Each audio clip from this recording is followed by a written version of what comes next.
2001 سے روزانہ عشاء کے بعد ایک حدیث سنانے کا سلسلہ شروع کیا۔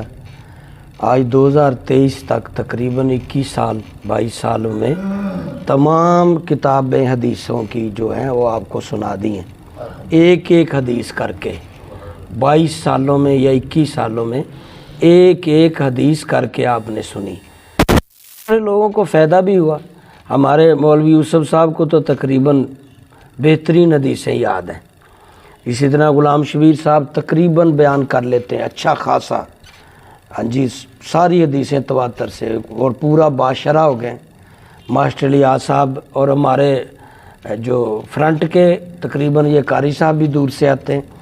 اب کرونا کی وجہ سے کچھ لوگ بہت کم ہوئے ہیں، لیکن نہیں تو ہمارا یہ بڑا عروج پہ تھا یہ سلسلہ جو تبلیغ کا تھا نا، سینکڑوں لوگ حاضر ہوتے تھے اور یہ بڑے لوگوں نے اس سے فیض پایا۔ اور ہفتے بعد یہ ایک ویڈیو بھی ہم بھیج دیتے ہیں کہ جو شرکت نہیں کر سکتے وہ بھی دیکھتے ہیں، وہ بھی انشاءاللہ سینکڑوں ہزاروں میں ہے۔ اللہ ہماری اس کاوش کو قبول فرمائے۔ اس دوران ہمارے کئی نمازی فوت بھی ہوئے، اللہ تعالیٰ ان کے درجات بلند کرے۔ ان درس سننے والوں میں مولوی عبدالرشید صاحب تھے، حکیم ثناء اللہ صاحب تھے، اس طرح اور کافی نمازی تھے جن کا اب شمار کرنا مشکل ہے۔ اللہ تعالیٰ ان سب کی بخشت فرمائے۔ جس نے بھی ہمارے ساتھ سلوک کیا، نماز پڑھی، مسجد میں آئے، اس لیے وہ سلوک کیا کہ ہم اللہ سے جڑے ہیں، تو اللہ اس کی بخشت فرمائے، اللہ ان کے حال پہ رحم رکھے۔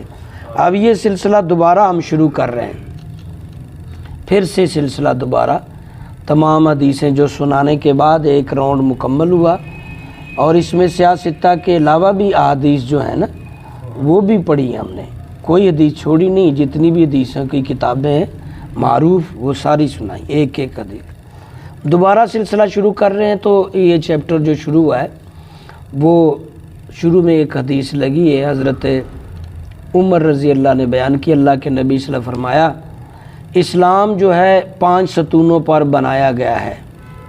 نمبر 1، اس بات کی گواہی دینا کہ اللہ کے سوا کوئی اور معبود نہیں، یعنی کوئی اور اللہ کے علاوہ عبادت کا حقدار نہیں، اور اس بات کی گواہی دینا کہ محمد صلی اللہ علیہ وسلم اس کے آخری رسول ہیں۔ یہ ایک چیز، یہ ایک ستون ہے اسلام کا۔ دوسرا ستون فرمایا نماز پڑھنا، یہ دوسرا، نماز دوسرا ستون ہے۔ تیسرا فرمایا زکوٰۃ دینا اگر صاحب مال ہے۔ چوتھا سکون فرمایا اگر حج کی ہمت ہے اور مال ہے تو حج ادا کرنا بھی ستون ہے۔ اسی طرح 5واں فرمایا رمضان کے روزے رکھنا ہے۔ ایک دوسری حدیث میں جہاد کا بھی ہے، اس کو بلکہ دوسرے تیسرے درجے پہ رکھا ہے۔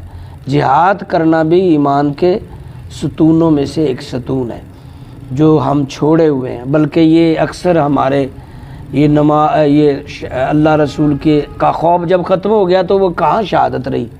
جب اللہ کا ڈر ہی نہیں رہا، محمد کی اتباع داری نہیں رہی، تو کہاں پھر ستون یہ گیا۔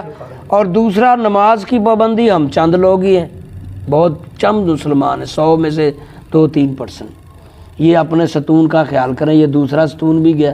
اور تیسرا زکوٰۃ کا، یہ بھی جان چھڑاتے ہیں، بہت کم لوگ ہیں، یہ بھی گیا۔ چوتھا حج کرنا، اس سے بھی بھاگتے ہیں کہ 10-15 لاکھ لگ جانا ویسے بھی۔ 5واں رمضان دے روزے، اس میں بھی اکثر جان چھڑا رہا ہے۔ اب تو روزوں پہ پابندی بھی نہیں لگائی جاتی کہ وہ ہوٹل بند کروائیں یا کوئی سریعام، وہ بھی۔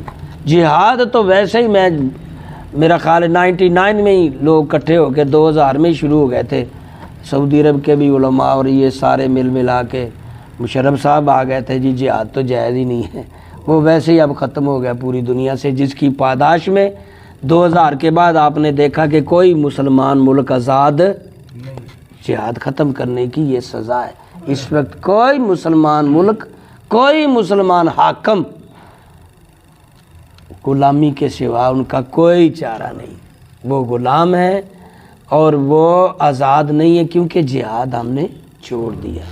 انشاءاللہ مزید گفتگو